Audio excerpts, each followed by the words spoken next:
खबर विदिशा से होगी, जहां एक सरकारी स्कूल से आदिवासी बच्चों को निकाल देने के बाद इन बच्चों के मदरसे में दाखिल लेने के बाद आपको बता दें कि राज्य बाल अधिकार संरक्षण आयोग के सदस्य जांच को पहुंचे हैं, जहां उन्होंने दस्तावेजों की जांच कर मदरसे के बच्चों से बात भी की है। इस दौरान आयोग के सदस्यों ने तोपुरा की शासकीय प्राथमिक शाला में पहुंचकर विद्यालय प्रबंधन से संबंधित जानकारी भी ली है। इसके बाद वे गंज बासौदा के एक मिशनरी स्कूल पहुंचे, जहां उन्होंने धर्मांतरण मामले की शिकायत को लेकर जांच पड़ताल की है।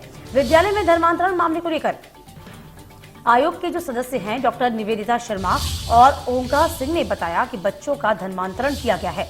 इधर जानकारी की पुख्ता सूचना भी मिली, जिस मामले में निश्चित तौर पर कार्रवाई की जाएगी।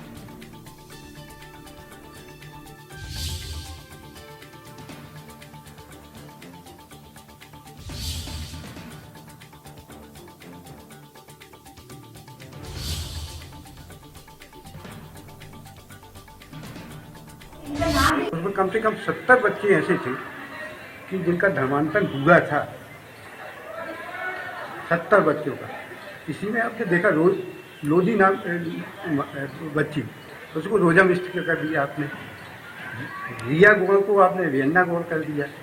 ऐसे करके 70 बच्चे ऐसे थे जिनका धर्मांतरण किया गया था। ओमकार सिंह जी ने बताया कि वो बच्चे ऑर्फन थे। तो पहला तो ये है कि जब से जेजे एक्ट आया है तो ऑर्फन बच्चों को सबसे पहला काम होता है लीगल फ्री करना जी। और अगर इनको लीगल फ्री नहीं किया गया तो क्यों लीगल फ्री नहीं किया गया? 2018 का लेटर है बाल कल्याण समिति का कि बच्चों को पढ़ने के लिए भेजा गया, पर बच्चे तो उससे पहले यहाँ आ गए थे जी। तो क्या उससे पहले इजाजत ली गई थी क्या? और उससे पहले भी ये संस्था में बच्चे रह कैसे सकते हैं? अगर आप जेजे एक्ट में रजिस्टर्ड नहीं हुए थे तो आप ऑर्फन बच्चों को रख ही नहीं सकते। और अगर यहाँ पे रखा था तो किसकी परमिशन से रखा? कौन उनका गार्जियन था? और गार्जियन था तो क्या उसकी नॉलेज में था क्या?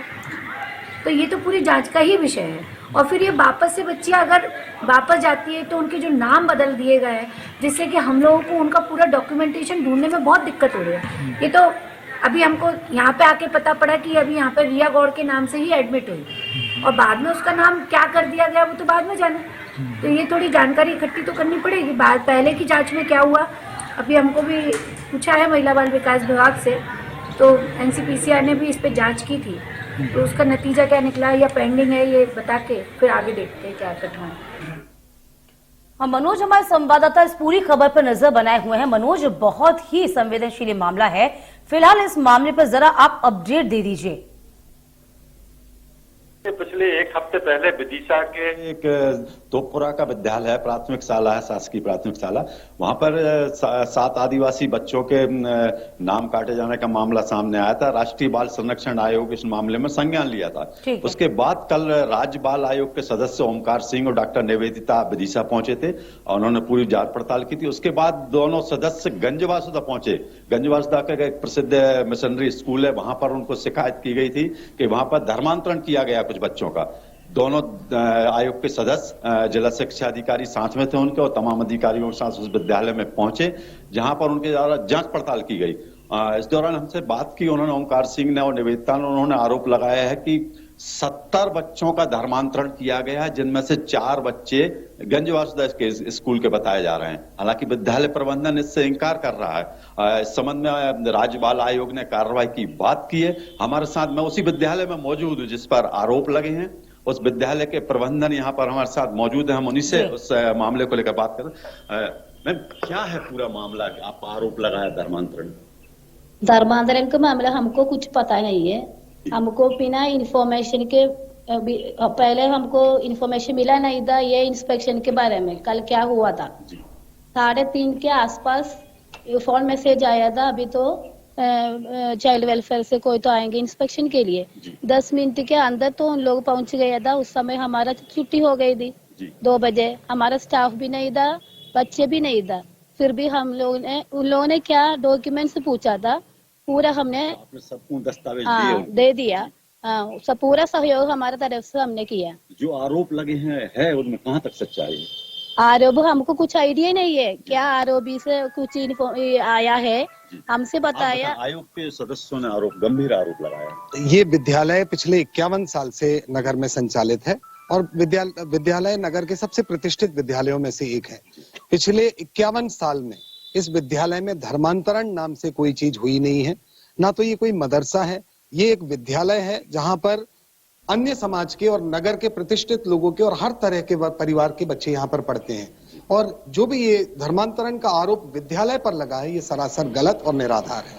2 साल पहले भी ऐसा कुछ मामला आया? 2 साल पहले भी कुछ बच्चियों का प्रकरण आया था, जिसमें हमने पूरा सहयोग दिया था। उसकी जांच CWC द्वारा की गई थी। ये भी तो और उसकी पूछिए पूरी कि जानकारी राज्य बाल अधिकार संरक्षण जो है किसी आधार को लेकर ही तो आरोप लगा रहा होगा।